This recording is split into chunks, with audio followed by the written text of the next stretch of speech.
Welcome. Thank you all for coming out to the archives today. I know the weather's bad, so it's happy to see that you've come here. It's good to see you all back for another Lunch and Learn presentation. I'm Christopher Davidson, State Archivist and Assistant Vice Chancellor with the University System of Georgia over the State Archives. Our monthly Lunch and Learn speakers programs are sponsored by the Friends of Georgia Archives and History. Thank you to FOGA. FOGA has a new brochure, which is on the back table, as well as a donation box. But donation box up here, is it down at the front? Yeah, so it's in the back. There's also, anytime you come back, there's FOGA's boxes at the front desk if you ever feel moved to donate. And there's also now a donate button on the archives website, www.archives.org. Sorry, georgiaarchives.org. After this presentation, if you want to go into reference to research or look around to see what we have, and you do not have a researcher card, please go to the welcome desk at the front where you came in, and you can get registered. It's free and it's good for 5 years. And just anytime you come back, bring that. If you don't happen to bring it back, we can look you up with your driver's license. And if you do have a researcher card, make sure you go to the front security to be signed in before you research. It's just a step. Go to the front before you go to the back. Today, we're happy to welcome our speaker, Kelsey Fritz. But first, before she speaks, we'll have our door prizes. Today's door prize is a copy of Vanishing Georgia. I'll wait just a moment while Tracy gives me the last ticket.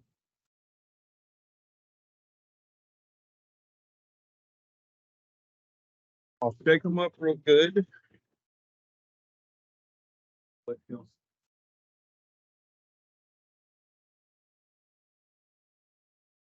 Last number is 766. Up here in the front, I'll bring it to you. Georgia is a publication of PA Press that's got some of the images from our collection. You can also go on our website, go to our Vanishing Georgia part of the virtual wall, and see these same images.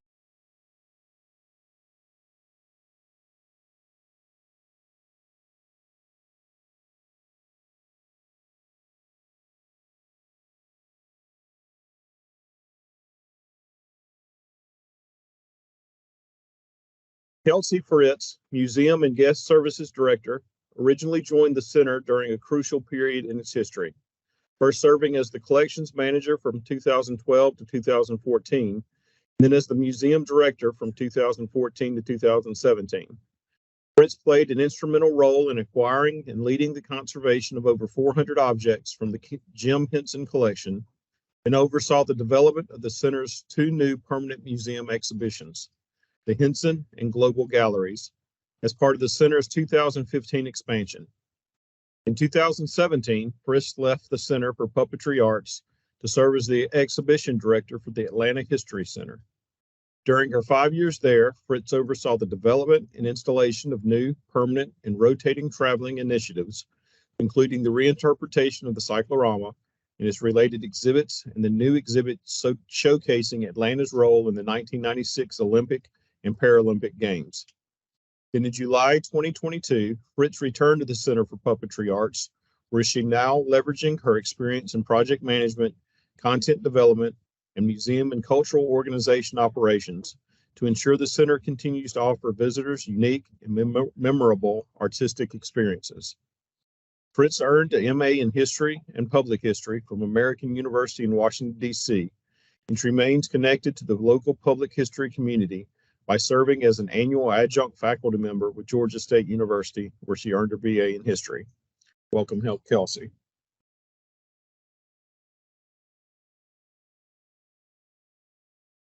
Hey everyone, thank you so much for having me. Get started. And that was a great introduction. I feel like I don't need to introduce myself now. So I thought I would start off by just kind of giving you all a kind of history of the center. So the Center for Puppetry Arts was founded in 1978 by Vince Anthony. He's there on the right. It started out originally as a traveling troupe called the Vagabond Marionettes. And then he eventually settled in Atlanta And at the time, this Spring Street School had recently closed. It was a historic school built in 1918. Martin Luther King Jr.'s kids went to this school. It was one of the first schools integrated in Atlanta. And once the building closed, the city of Atlanta was kind of leasing it out cheaply to different artist groups. So various small nonprofit or developing arts organizations was kind of leasing space. And then Vince had the vision to actually go ahead and buy that building and lot, which was very smart. In case you were aware of property values in Midtown, he got a steal for it at the time in the 70s. So he really built the center with this vision of having a center for puppetry arts that would provide performance, educational workshops, and museum experiences all under one roof. Part of this inspiration was that he and our museum founder, Nancy Staub, coordinated a huge festival in the 1980s called UNIMA, is the international kind of puppetry organization. And they had a huge festival in DC that was kind of doing all of these components. And so he wanted to try to bring that to Atlanta and provide kind of a national center where people could really learn about puppetry in all these different ways.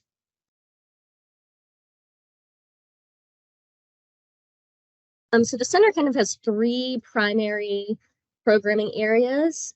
So we're most well known for our performances. So up at the top left there, you see Rudolph and Hermie from Rudolph the Red-Nosed Reindeer. It's probably our most popular show, well, definitely our most popular show of the year. If you haven't seen it, it's really fun, but I kind of did that as an example of our family series shows. So during the day, we do family shows for kids of all ages, but especially kind of that K-5 year round. So we offer programming year round. Our season usually consists of at least kind of 12 family shows. On the weekdays, it's a lot of school groups. So we serve a lot of Title I schools, but also just schools in general in APS in the Metro Atlanta area. But in addition to children's shows, we also do adult shows. So the one in the top middle there is a photo of the Ghastly Dreadfuls, which is a Halloween show we do every year. We also just finished our experimental puppetry theater, which is we kind of give small grants or small funding opportunities to local artists who are amateurs in learning puppetry and give them access to our scene shop and puppet shop so they can get experience learning. So those are kind of some examples of our adult programs. Coming up in June, we have a new adult one that hasn't been on in a very long time called Avanti Da Vinci. So if you want to come and check out some cool puppetry, please check it out. On the top right there, we have kids doing our Create a Puppet workshop.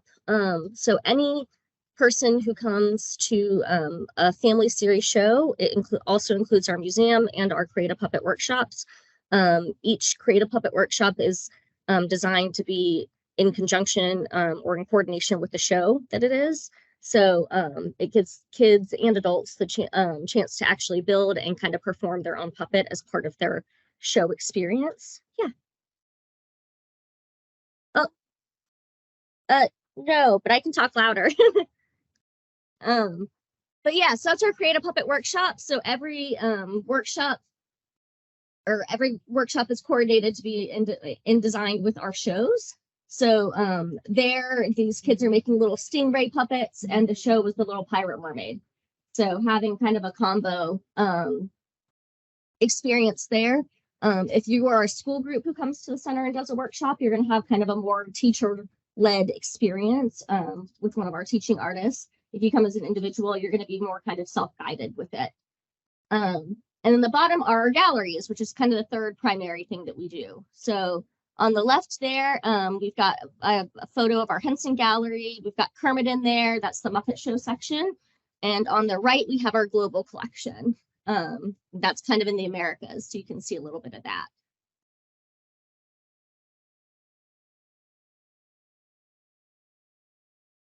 In addition to our permanent exhibitions, we also do special exhibitions and kind of what we call our atrium pop-ups, which are smaller rotations that we do about 3 to 4 times a year.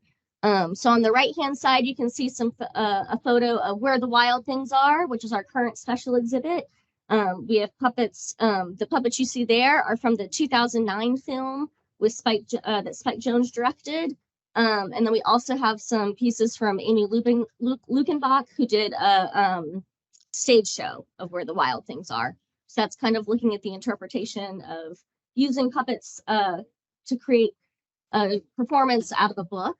The next thing that will be coming up is part of our Puppetry Now series.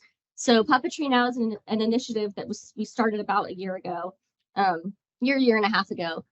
So this will be our second installation. And really the idea of Puppetry Now is to feature artists of color and also engage kind of contemporary artists. So for the center, for the museum end, this is really new for us. The center as a whole has always worked with contemporary artists and brought them in for various shows and things like that. But on the museum end, it's kind of new for us to be collecting new works. So it's something we're excited about. The first year we featured an artist named Ghetto, who had some really wonderful pieces. And then this year we're working with Ponce Creacion, and they're twin brothers from Puerto Rico who do kind of like really big, oversized, fun, colorful works made out of foam. So we're really excited to have them here. Their exhibit will be up from July 6th through October, but they're also going to have a show component that weekend of July 6th. So you'll also have a chance to see them live, which is really exciting. After that, we're going to do festive features for the holiday season. The holiday season starts really early for us, as I mentioned, because we do Rudolph, and that's our biggest show. So for us, festive features, we actually have the original Santa and Rudolph puppets that were used in the original Rankin Bass 1964 special. So stop motion special. So we have those original puppets. So it's a good time to feature them and some other seasonal puppets from our collection. After that, we'll have our next artist, which is Nefri Ameni, starting in January. She's an artist based out of Brooklyn, and she's going to be bringing her work Human, which is a children's show that looks really magical that we're excited to have her here with that. And her exhibit will kind of be more of a retrospective. And then we're rounding out our season with Down in Fraggle Rock, which are you all familiar with Fraggle Rock as a Henson show? Yeah, so if you haven't seen it, there's a really wonderful new kind of reboot of it on Apple Plus. And so we're hoping to feature Fraggle stuff from our collection, but I'm also hoping we can get some loans negotiated with the Henson Company to get some pieces from the new show as well. We also have kind of this atrium pop-up area. So for us, when I say our atrium, it's really kind of the main hub of the center. When you come in, that's going to be how you're going to get to our main stage theater. It's going to be how you're going to get to our galleries. So we try to activate that space a couple of times a year. So right now you can see a photo of our current display, which is the life and art of Jimmy Rowland.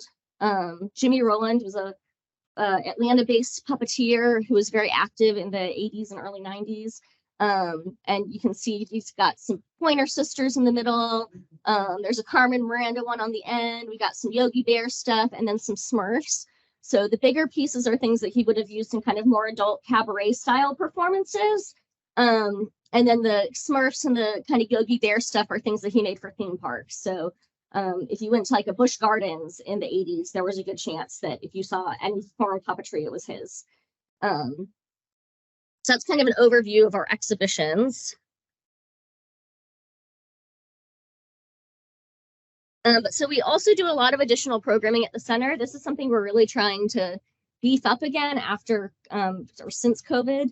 It's something that we had a lot of really robust programming before the pandemic, and then now we're trying to kind of come out of it and redevelop stuff. So we have a film series. This upcoming series, we're going to show Jurassic Park, which, if you're not aware, Jurassic Park is highly utilizes puppetry. It's like right on that edge of really good scenic effects before CGI takes over. So like all the when you think of a lot of big famous scenes from Jurassic Park, those are actually animatronic puppets. So we want to feature that one. We're also going to do Child's Play, which is the Chucky series, because we got a Chucky into our collection last year. So it's kind of a fun time to pull out a scary doll with a knife and feature that form of puppetry. And then we're also doing Coraline, which is stop motion. And a more recent thing, we also do kind of a combo of film and then talk that. So we're doing a Mystery Science Theater 3000 screening, and then we're going to have Joel Hodgson, who created that, show, and Emily Marsh, who was the first kind of female protagonist, main character on that show, come and speak afterwards. We're also doing a number of author talks. So Craig Shemin wrote a really great book on Salmon Friends, which was Salmon Friends was kind of the original Henson production, like first thing he ever did for local news in the Baltimore, DC area. So we'll be showing several clips from that, and then he'll kind of be talking through his research on that production. And then we're also going to be doing an author talk with Paulette Richards, who is, she has a book coming out from Routledge this summer. I'm blanking on the exact name, but it's really one of the first really comprehensive overviews of African-American puppetry in the United States. So we're excited to do a talk with her as well. Another fun thing that we have ongoing is Sketchbook Saturday. So that's the first Saturday of every month. We kind of feature a different puppet from our collection, and then people can come in and we offer paper and drawing pads and coloring pencils and things like that, so people can sketch the puppet from the collection, and then we kind of feature it in our atrium area and on social media. We also do a lot of workshops for adults.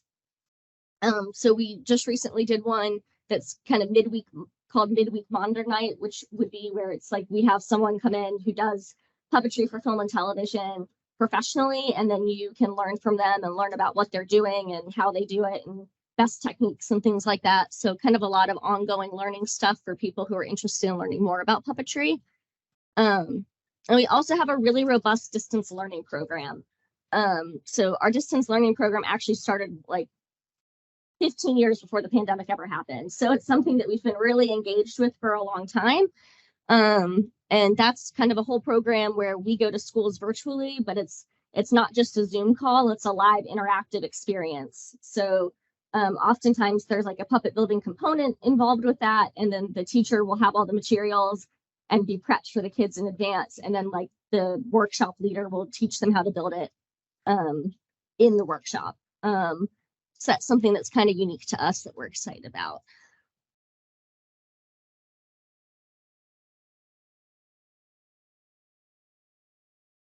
So kind of an overview of what our museum collection holds. So it's really, we have over 4,000 objects. It's really a pretty robust collection. A big piece of that is we have over 400 puppets and props from the Jim Henson collection. So Jim Henson's always been affiliated with the center. Jim Henson and Vince Anthony, our founder, we're friends, and he came to the center and like cut the ribbon when we opened. So we've had an ongoing relationship with the family. And when the family was looking for a home for the collection, they wanted to make sure that a good chunk of it landed in Atlanta. So we have the largest collection in the world, but you can also check out the Museum of Moving Image in New York has a pretty significant collection. And then the Smithsonian American History Museum in DC has those original Salmon Friends, like the original Kermit that I was telling you about earlier. So that's a big component of our collection. Henson's interesting because there's kind of two types of kind of general puppets that I like to group them in. The top left, you see stuff from Sesame Street, and those are kind of more Muppet style puppets. So think of like lots of fun fur and fleece and bright colors. But then in the bottom, the second one to the left there, or sorry, to the right, is Kira from Dark Crystal. And that's a totally different material type that Henson started playing with later in his career. So like that guy down there is made out of foam latex, which I'll talk about in a little bit as to why that's significant and also kind of a nightmare from a conservation concern. But as he got further into his career, he also became really interested in kind of using early animatronics and computers and things like that to do different types of puppetry. On the other side, for our global collection, we really do have an international collection. So we've got stuff from pretty much every continent. On the bottom right hand, you can see some Bunraku pieces from Japan, which is pretty rare to see outside of Japan. So it's cool that we have one in our collection. We also take stuff from kind of stage shows. So you can see the mask, the lion mask there is a prototype from Julie Taymor's Lion King for Broadway. So we do have a number of things that were used in kind of Broadway or bigger stage shows. And then the back left there, or bottom left there, I've got a picture of some Punch and Judy puppets, which is a tradition out of Europe. So just to give you all an idea of scope, but we really do make an active effort to collect internationally and to have different cultures and communities represented. We've been very lucky. Our founder, Nancy Stubb, has really commissioned a lot of pieces for us as well over the years. So we have things like Indigenous pieces in our collection that she was able to like commission an Indigenous artist to create for us, so we can have that represented. We also have some pieces created by Indigenous people in New Zealand that again would be very hard to find in general, that we have represented in our collection. So yeah.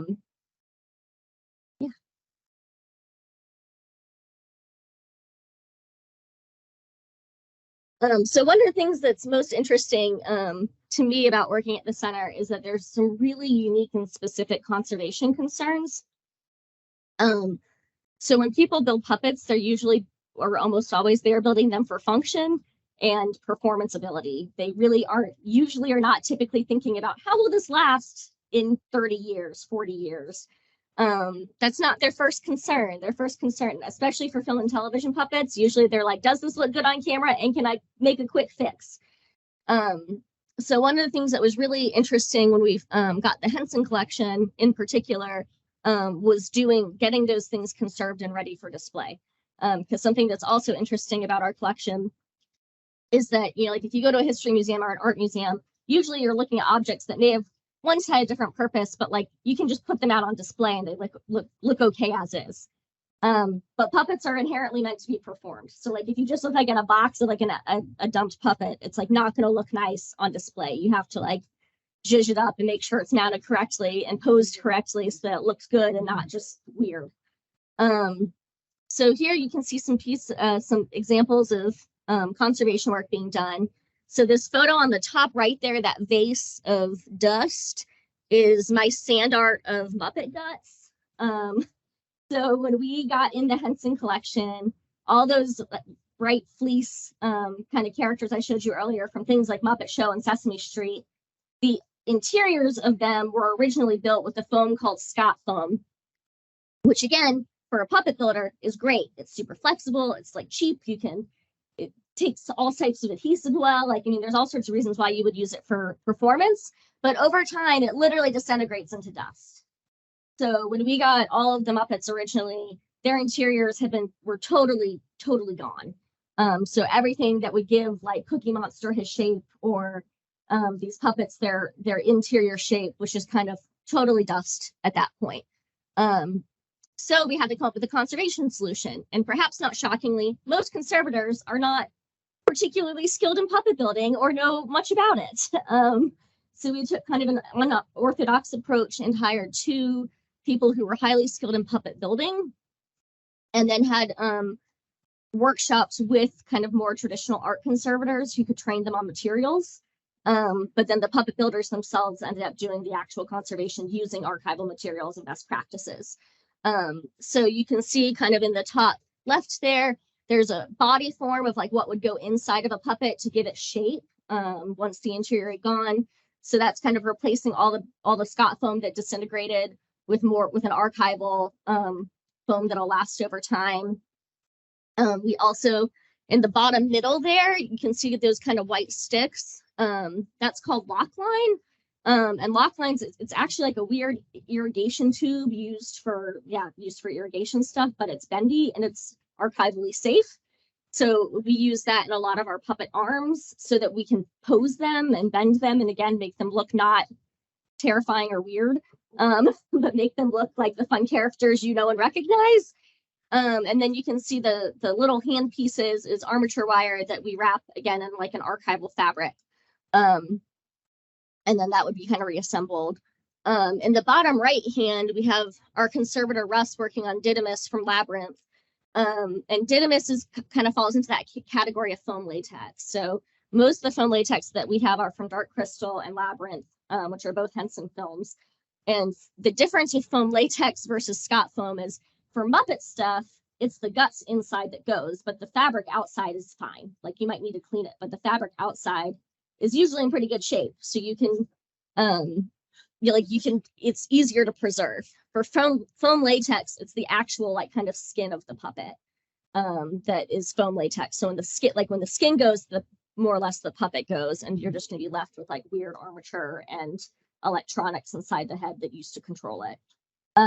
So Russ is really kind of a genius with this and came up with all sorts of techniques using various archival glues and combination of archival glues to help stabilize and preserve the foam latex pieces in our collection. And again, with foam latex, it's kind of this weird, it off gases, which means that like as it deteriorates over time, it emits odor. So like we have a whole separate storage area for our foam latex stuff, so it can just like be gross together and not contaminate the rest of storage. And then on the bottom left here, we have our conservator Vito working on a piece from our international collection. It's one of our Chinese marionettes.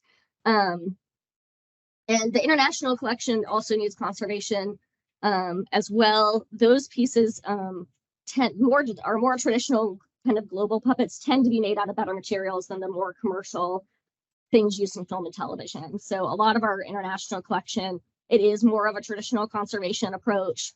So the same type of things you would do like with a history museum or an art museum of stabilizing things, stabilizing fabric, all that good stuff.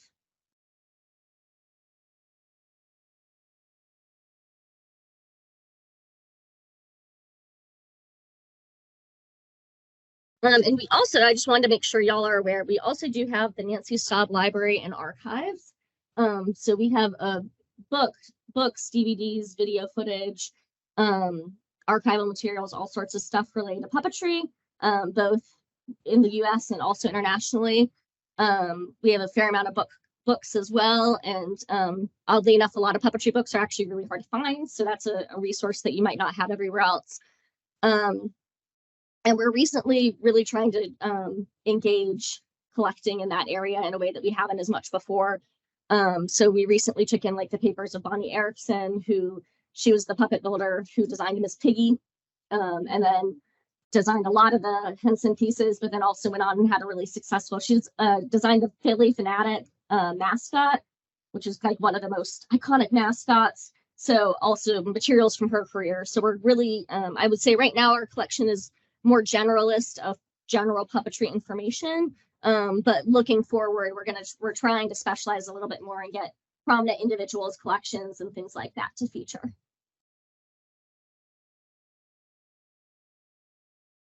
Does anyone have any questions? Yeah. Yeah.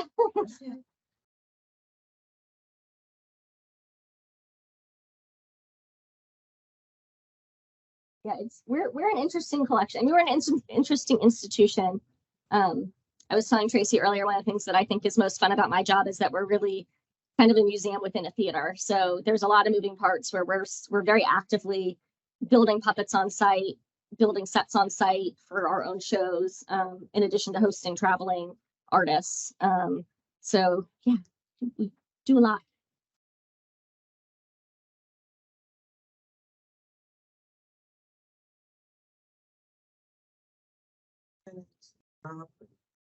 Yeah, so that's a good question. So the Ballard Institute or University of Connecticut, Ballard has like a whole puppetry master's program. And some people take that route. That's kind of the most prominent one in the country that's specifically puppetry. There's also a lot of people get to it through theater. In our case, for a lot of our shows, we end up like we'll audition musical theater. Like we get a lot of musical theater background folks who might not know puppetry. But John Ludwig, our artistic director, will kind of like give them a puppet and like give them some brief tutorials and like see how they do with it in an audition. And if he feels like he can train them, he'll train those kids, like those musical theater kids. And I say kids, they're like people in their 20s.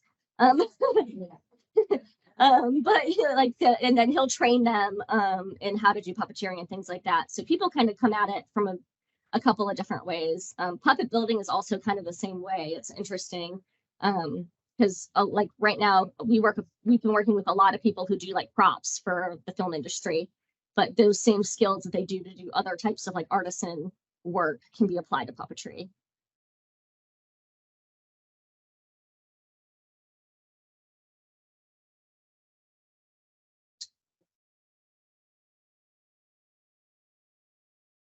So from a film and television standpoint, I think it's actually kind of making a comeback. So like Guillermo del Toro's Pinocchio was all stop motion, which was a really big one. I'm trying to think about what else. Wendell and Wild that just came out on Netflix, which is Jordan Peele's most recent work with stop motion.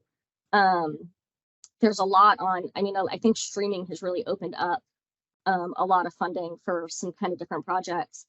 Like I said, Fraggle Rock just recently came back. Netflix had done a season of like a new Dark Crystal type of series. So I think that if anything, there was like a real push to CGI, and then people are starting to realize the limits of it. So like I gave Jurassic Park as an example. To me, that's like one of the best examples of like CGI Jurassic Park is not nearly as terrifying as Puppet in Jurassic Park. You know what I mean? Like it just does it better. So I think it's kind of on a pendulum, but I will say puppetry is expensive. I mean, it's cheaper than animation, but puppetry is expensive. It requires a lot of people. So I think I think a lot of that CGI shift also has to do with cost.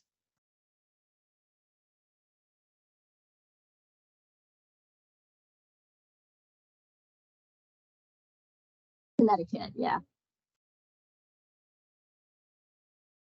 Usually theater of some, or theater performing arts of some type. And yeah, like I said, not everyone goes through that. Our head puppet builder went through that program. And until recently, our kind of like second in command of him also went through that program, but not like I said, not everyone does. People come at it for a variety of things. On our advisory committee, it's like mostly people who, academics who are doing research in various fields of puppetry, and some of them live in like an archaeology type of department, but most of them live in theater departments. Yeah, it's like if you've seen the original movie, it's like a good shot for shot kind of recreation of it.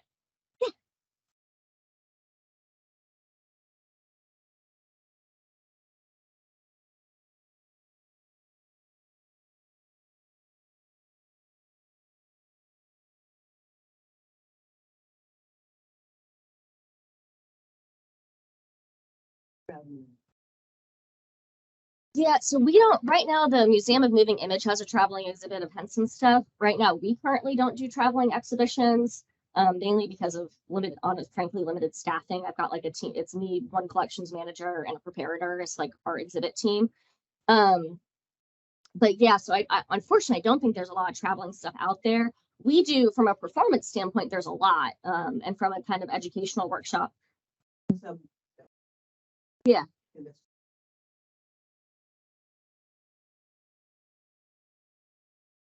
Yeah, so our digital learning program is great as far as getting to people who don't have access to the center otherwise, or access to puppetry or the arts otherwise. That's something our distance learning program has like done programs in remote Alaska and like or even just like rural parts of South Georgia that can't make it to Atlanta for a field trip. So that's definitely something that we offer. We also offer outreach education workshops where our education staff will go out and do workshops. Yeah. Yeah, I can give you my contact info. Question. Years ago, I know libraries and things could book a traveling puppet show from the Center for Puppetry Arts. So you still do that sort of thing? Right now, we aren't touring full shows. It's more of the educational workshop thing. I know that we recently had got a new producer. I know that's something she's interested in bringing back, but we haven't really been doing while we actively do a lot of workshops and stuff with school groups out in the community. We haven't really been bringing out like a full show.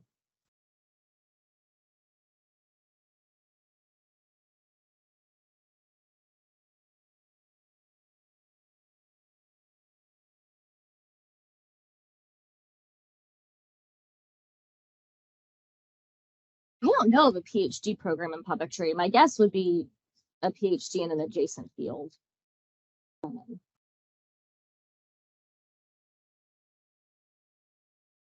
Yeah, that's like we find that term complicated because it's used to describe a lot of people, and it's like, there's like no real set rule about like what classifies someone as a master. I think the closest you could get, honestly, with the Bunraku pieces from Japan I showed you earlier, Like that's the only thing I would say comfortable, like really using the term master, because they train like 30 years.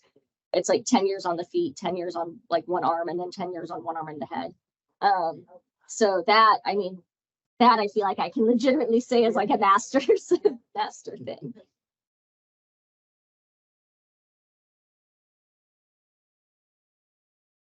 Mm-hmm.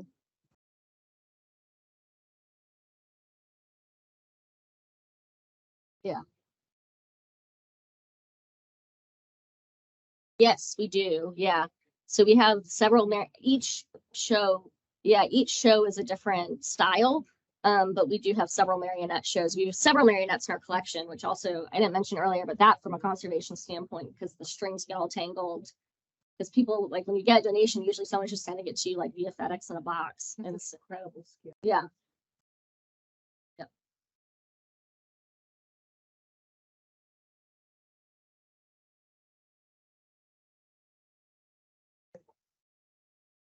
Yeah, I mean, I don't know of a specific date, but I mean thousands and thousands of years. The earliest pieces in our collection are pre-Columbian, but it's definitely something that just goes back. It's like a pretty natural form of storytelling. I think a lot of it animation I think is similar in the same way, where you can say and do things using a puppet because it's not a person that like would be really uncomfortable or inappropriate if it was a human.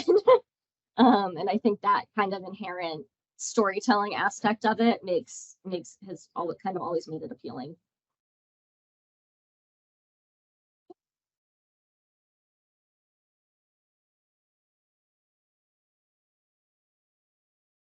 Yeah, it's open by appointment only. So if you email Micah, our collections manager, like 2 weeks in advance, we're open Monday through Friday during normal business hours. We'll take people from out of town sometimes on the weekends if we know in advance. You have a collections policy about what puppets. Why? Yeah, we do. So for us, I think the biggest thing is that we do not accept toys and collectibles. And that's something we get, I would say easily 50% of our requests for donation, we can usually reject like without even seeing it, because it's like a howdy doody toy or Muppet Performance. Yeah, so performance puppets are usually Particularly. Well, I'm really famous people, but what if it's a little ordinary sort of. yeah, part of that's I mean, part of that's just tradition, and then also kind of like what the significance is of the individual who made it and where they performed it. But we have, yeah, I mean, so we have, like, we recently took in a donation of a woman who was just kind of a regional puppeteer. But like, we don't have a lot of pieces from women in our collection. Okay. So, yeah, that's one of the things that we take. Yeah. So we have an acquisition committee that meets quarterly and kind of reviews everything and lets people know, gets back to people. And yeah, and then we also have some things that we're actively trying to collect. So we don't have as many things from African American puppeteers, in part because there are not a lot of African American puppeteers, but we also don't have as much from women. And then internationally trying to fill some gaps. I mentioned the Bunraku pieces again. Those are our only 2 pieces that we have in our collection that are of that tradition, which means that if they're like on display all the time, that's not good for conservation reasons. But if they're off display, that tradition isn't represented in our galleries. So.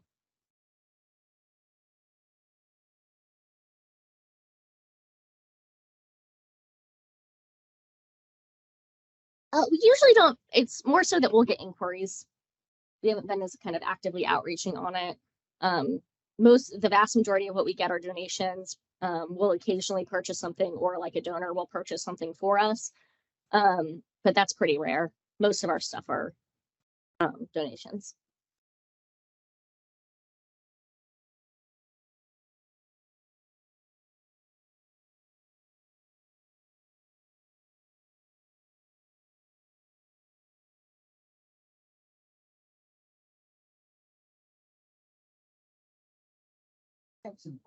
Yeah, so we do loans with other museums, but usually like the only time we would do a loan is if it's with another organization that's also a nonprofit.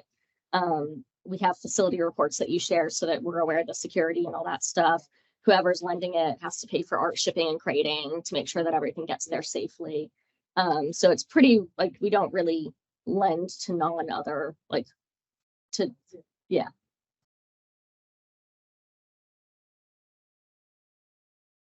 We're a nonprofit, so no. Yeah, we're just a 50, we're a 501c3. Yeah.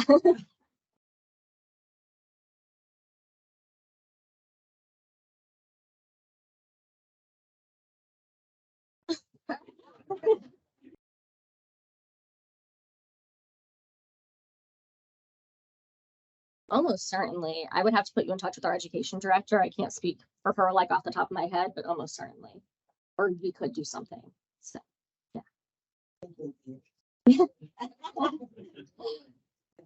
Yeah, and we have group pricing too for like groups for shows and stuff. And our family shows are really fun for all ages too.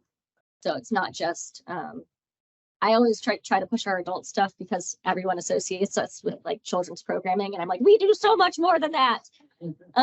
But really our family series, especially if you see, not to brag, but if you see a Center for Puppetry Arts produced like main stage show, it really is like Alliance Theater level programming just for kids. So it'll be it's a good time.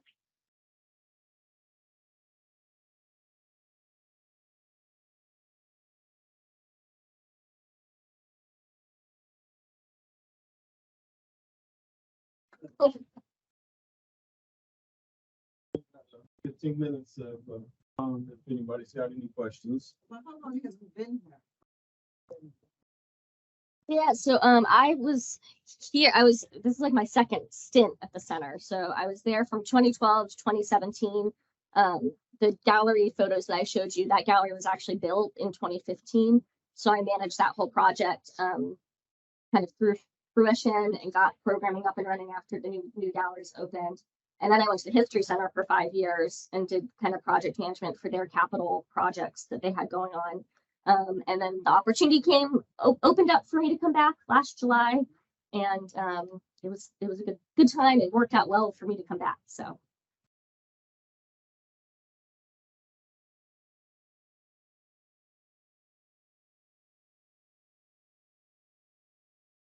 The other like items that you have. Yeah, so we are like pretty specific to just being puppets or like props or costumes related to puppetry. But other archival stuff, I mean, a lot of it's, flyers or programs related to shows, books on how to do stuff, videos of performances, things like that.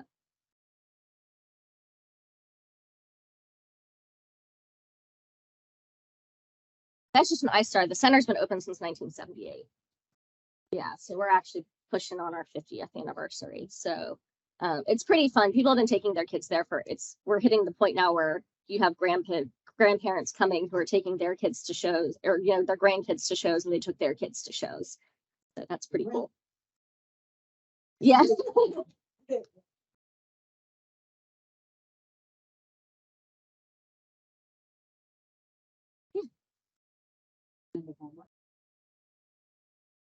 Clayton County has 3 senior centers and one intergenerational center. And they do trips. Do you market to the senior centers? In particular, your programs for adults or for the intergenerationals, they would be interested in any of them. I know I haven't seen a trip listed to the Center for Puppetry Arts, I don't think, for years. I just wondered if you market to Atlanta area senior centers, since a lot of them take members to field trips. Yeah, it's something I'd have to follow up with our ticket office and marketing teams on what they do. But I mean, if we're not, it's something we should be doing. Certainly, I know when I was at the History Center, we had senior field trips like all the time. So I know that's a thing, but I'd have to check with that team. Because Redfield seniors, we don't usually drive that. Yeah. So No, and like we it's not a bus trip we can go. no, and we host groups all the time. I mean, we do group rates. I mean, we're very used to like the non-exhibit component of my job in part is like managing 350 kids around a building all day. And so we're used to hosting large groups and dealing with the buses and all that good stuff. So yeah, I'll have to reach out to them because that's an untapped market if we aren't currently reaching out to them. Any other questions or comments?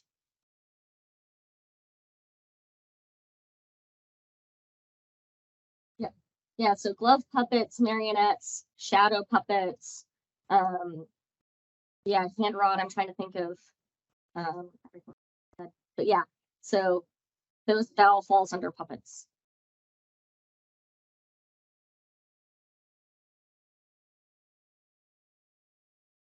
Any list of local puppeteers or anything? With Friends of the Library, we booked up 4 programs during the summer. And this summer I had a lot of trouble trying to find local puppeteers. During the pandemic, several moved. Contact information is old for a lot of them. It didn't seem to be a central place where a person could go to find a list of professional Atlanta area puppeteers that were available for hiring. The best place to look would be the Puppetry of Atlanta, or the Puppetry Guild of Atlanta. Puppeteers of America is kind of the national organization for puppetry. And then they have different cities have guilds. So the Guild for Atlanta actually meets at the Center for Puppetry Arts. So we don't control that list, but that would definitely be, if you were to search Puppeteers of America. I think I went on that list. Yeah, that would probably be where you'd find, or like find a contact information of someone who would be able to give you that list.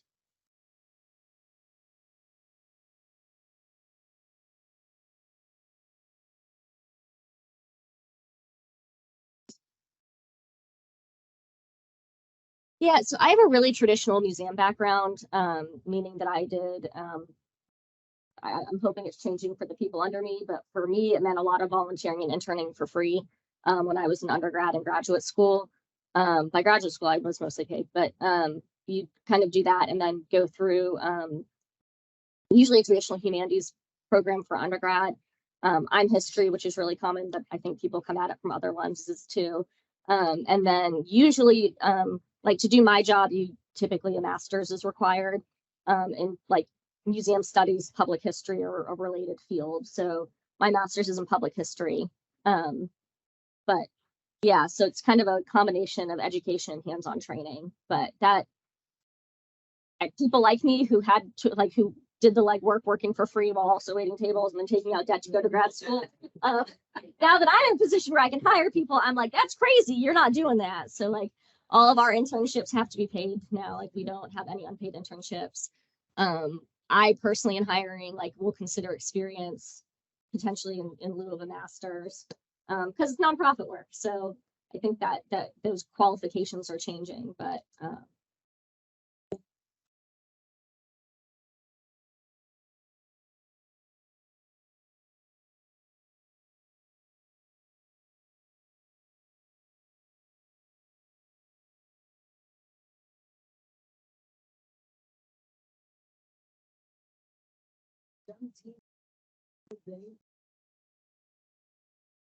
Like for the summer, would they be able to have internship where they would get?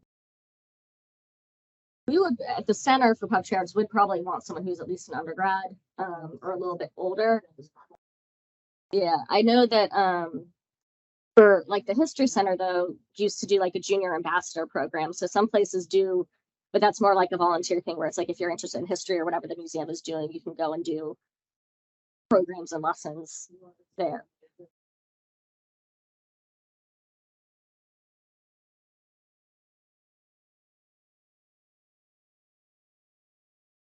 I'm pretty sure I would have to look at our policy, but I'm pretty sure if you're under 18, you just have to have an adult with you if you're volunteering.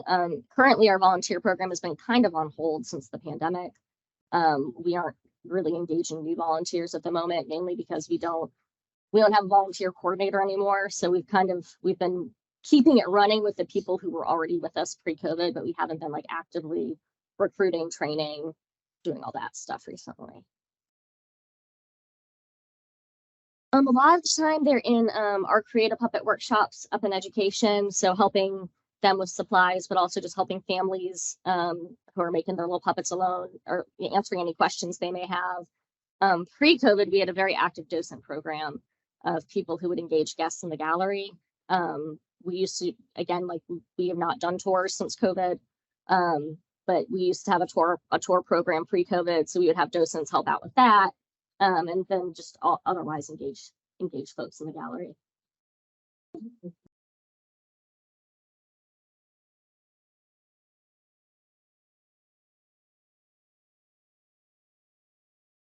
We for groups, we offer a behind the scenes tour for groups of 10 or more, like kind of booked in advance, that gives you a look into our scene shop, our puppet shop, and kind of how things are done. Every show does include, like at the end of a family show, it does include like a brief 5-minute demo with the puppeteers that kind of show you how it works so that you understand how they're controlled. Some shows it's like really clear, like you'll see the puppeteer controlling it, so it's really clear. But there's a lot of our other shows where, like a marionette show, for example, you're on a bridge, you wouldn't see the puppeteers, or other things where they're out of view. So